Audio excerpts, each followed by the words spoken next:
Oi, Eliane, bom dia. Bom dia, Raíssen, Carolina, ouvintes. Oi, Eliane, bom dia. Bom, hoje o presidente Lula tem uma agenda cheia, até porque tem uma solenidade do Dia do Exército marcada para logo mais. Mas antes, acho que a pauta pesada mesmo vem agora, né? Com uma reunião entre ministros, pensando nessa relação entre executivo e legislativo. Exatamente, né?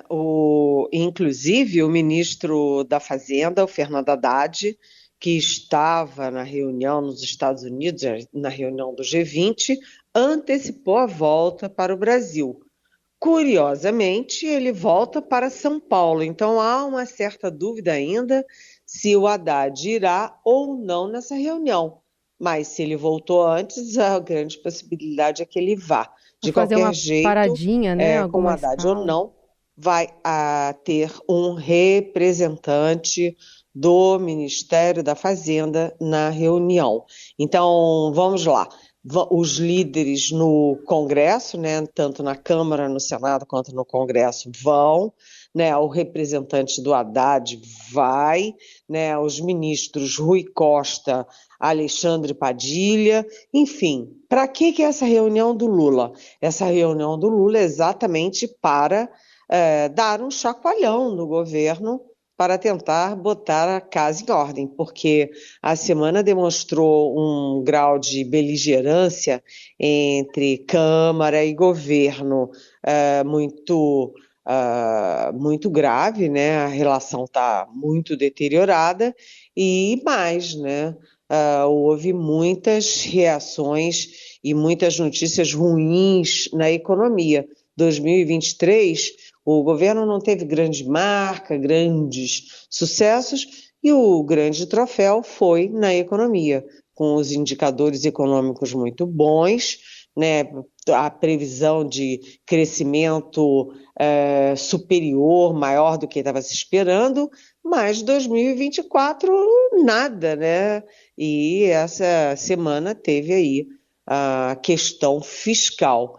O grande nó na economia nesse momento é a questão fiscal, porque como a gente diz todo dia aqui na Rádio Eldorado, o Haddad se esfalfa para garantir a arrecadação alta, mas o Congresso está sempre comendo um bocadinho daqui, um bocadinho dali, criando privilégios e o Palácio do Planalto é mais gastador, o Lula fala mais em gasto e despreza um pouco aí o equilíbrio fiscal.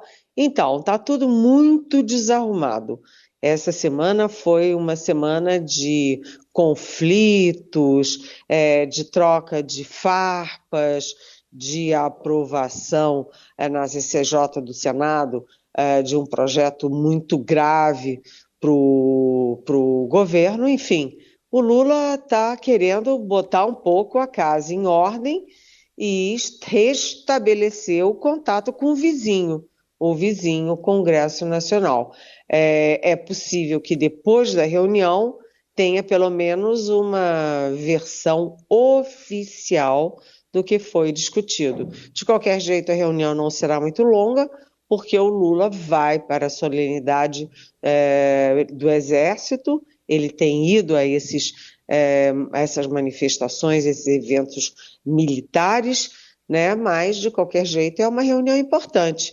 E quem não gostou muito, cá para nós, foram os ministros e os líderes que estavam com as passagens compradas ou os aviões da FAB acionados para viajarem a seus estados. Ficou todo mundo nessa sexta-feira em Brasília. Programão, né? Programão para hoje. Eliane, vamos falar também de um outro aspecto dessa crise entre poderes, do Supremo com o Congresso. Tem uma sinalização que vem do presidente da Câmara, Arthur Lira, de que não haveria respaldo dele para a instalação de uma CPI do Judiciário. Enfim, melhorou a relação com o Congresso? Olha,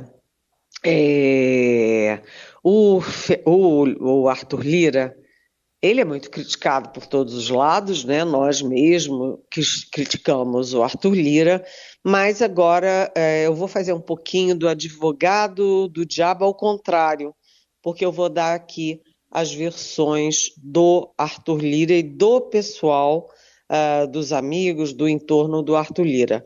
Primeiro, ele jura que em nenhum minuto ele ameaçou criar CPIs, seja contra o Supremo, seja contra o governo, né? Que isso foi uma versão deturpada da reunião que ele teve no início da semana com os líderes do Congresso.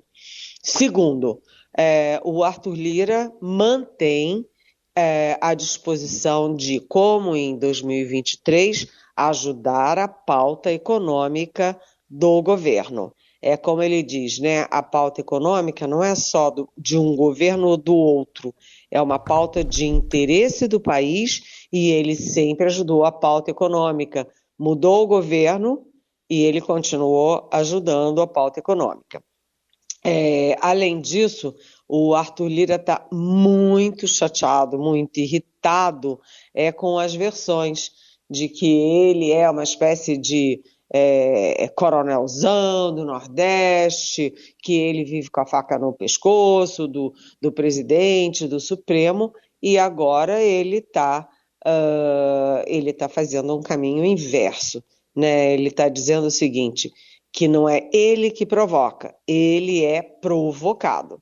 Então, por exemplo, na conversa que ele teve com o presidente, com o chefe da Casa Civil, o Rui Costa, que é o interlocutor dele principal no governo, né? O Lira reclamou muito, não, ele, segundo a versão dele, hein, gente, não de terem tirado o primo dele da presidência do INCRA em Alagoas, mas o que ele diz é que estava tudo combinado, estava tudo certo, que seria uma transição negociada, tirava o tal do primo, botava outro no lugar, um nome consensual, e de repente, o que acontece? Né? O ministro dessa área do INCRA simplesmente tirou o primo, anunciou para a imprensa e já anunciou o nome, ou seja, ele se sentiu desautorizado e se sentiu assim bypassado, porque ele estava em plenas negociações e foi surpreendido com uma decisão não acertada, não concluída. Além disso, ele explica que no caso do Padilha, o que deixou ele muito furioso, ele já não se dava bem com Padilha, o que deixou ele muito furioso foi saber que o Padilha tinha espalhado que ele, Lira, que estava articulando mandar soltar o Chiquinho Brazão, que é aquele deputado acusado de ser o mandante da morte, do assassinato da Marielle Franco e do Anderson Gomes. E aí ele disse, querem me transformar num monstro. Não disse para mim, mas disse para o entorno dele, querem me transformar num monstro. Mas olha, eu não aceito isso e vou reagir. Então o Lira está no seguinte pé. Ele, sim, mantém aí a pressão pela liberação das emendas, primeiro. Segundo, sim, a reclamação quando pisam no pé dele, mas ele, o que mais irrita ele é ser transformado em monstro, o grande culpado de tudo, um tosco de Alagoas, que prejudica a pauta do país, é isso que está irritando ele. E aí tem aquela outra coisa, né? Ele, na conversa com o Rui Costa, ele pediu uma nova conversa com Lula. Poucas vezes eu vi, né, um presidente da Câmara tão forte com tão pouco contato com o presidente da República.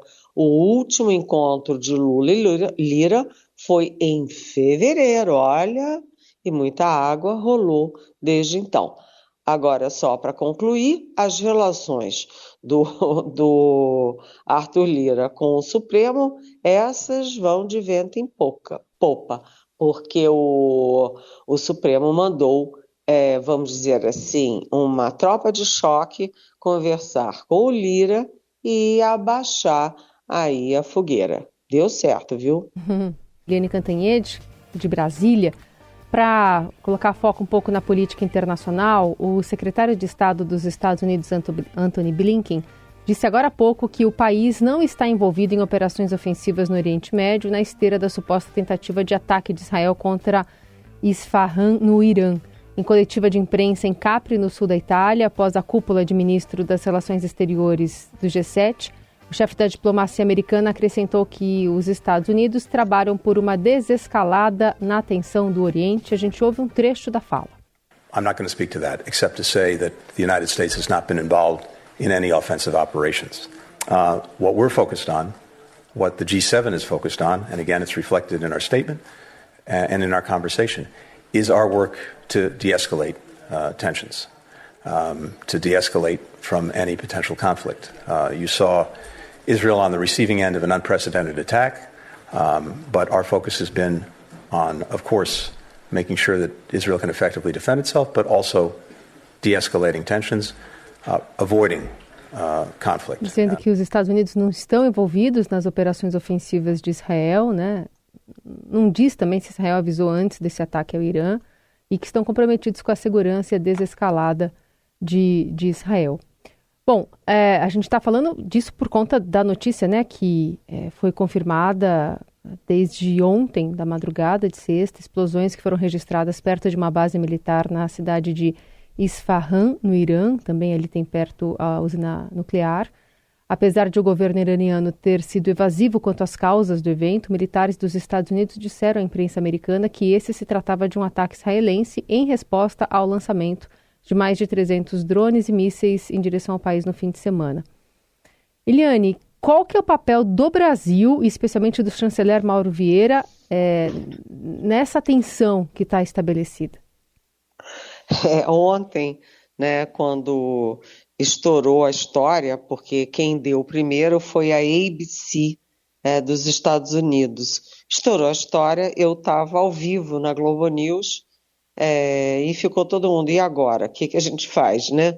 E eu tentei contato com uma fonte minha do Itamaraty, porque o chanceler Mauro Vieira está em Nova York, exatamente para reuniões da ONU. Lembrando que ontem, exatamente ontem, os Estados Unidos vetaram uma resolução para transformar a Palestina em membro permanente do Conselho de Segurança da ONU.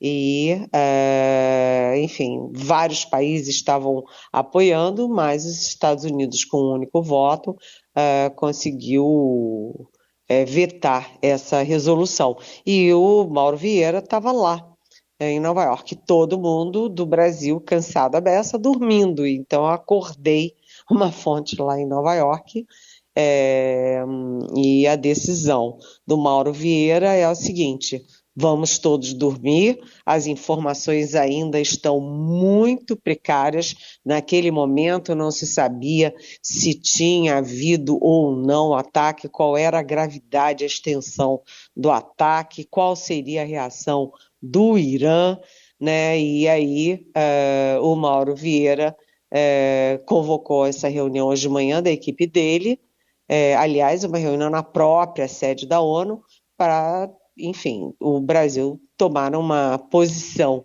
nessa história toda. Mas, aparentemente, né, qual é a avaliação que o Brasil está fazendo?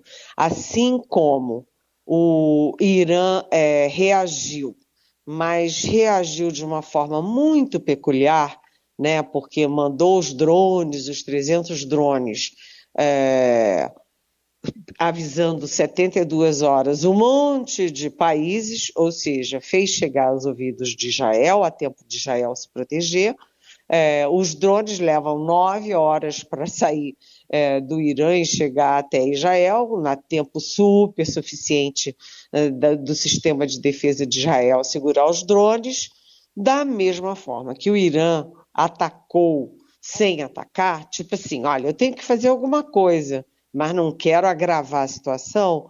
E é assim que está sendo visto também o ataque de ontem de Israel, porque Israel atacou Isfahan, que fica mais ou menos 450 quilômetros de Teherã, né? Mas Ali ficam bases militares, inclusive fica perto de um dos centros do programa nuclear iraniano, mas não se tem informações de mortes, de grandes estragos, de explosões, enfim, parece que foi assim, olha, eu finjo que te ataco, você finge que me ataca e a gente evita uma guerra no Oriente Médio. É mais ou menos assim. E os Estados Unidos tirando o corpo fora, né? Porque a gente viu o Blinken agora dizendo, né? Primeiro, os Estados Unidos não participa de nenhum tipo de evento de ataque como esse, né? Segundo, os Estados Unidos opera e torce para uma desescalada do conflito. Lembrando que Israel nunca assumiu publicamente, oficialmente, mas todo mundo sabe que Israel tem bomba atômica, e lembrando que o Irã tem um programa nuclear que é muito monitorado pela Agência Internacional de Energia Atômica, mas, enfim, ninguém quer uma surpresa aí de descobrir, de repente, que o regime dos ayatolás está aí pronto para ter a arma atômica, a arma nuclear, né? Então, é muito preocupante, mas ainda há muitas dúvidas, muitas incertezas e a percepção de que isso não vai muito longe. Pelo menos essa é a percepção da diplomacia brasileira. Também vamos continuar acompanhando, atualizando as informações que chegam lá do Oriente Médio. Eliane, outro assunto aqui voltando para o Brasil, hoje tem uma decisão que pode ser tomada pela Anvisa sobre o cigarro eletrônico no Brasil. É proibido, mas está aí circulando, a gente sabe que as pessoas compram, né? Mas qual a expectativa para essa reunião da Anvisa? Tudo é muito curioso nesse processo todo. Primeiro é aquilo que você diz, né? Oficialmente, o cigarro eletrônico, eu acho que é vape ou vape que se chama, é proibido.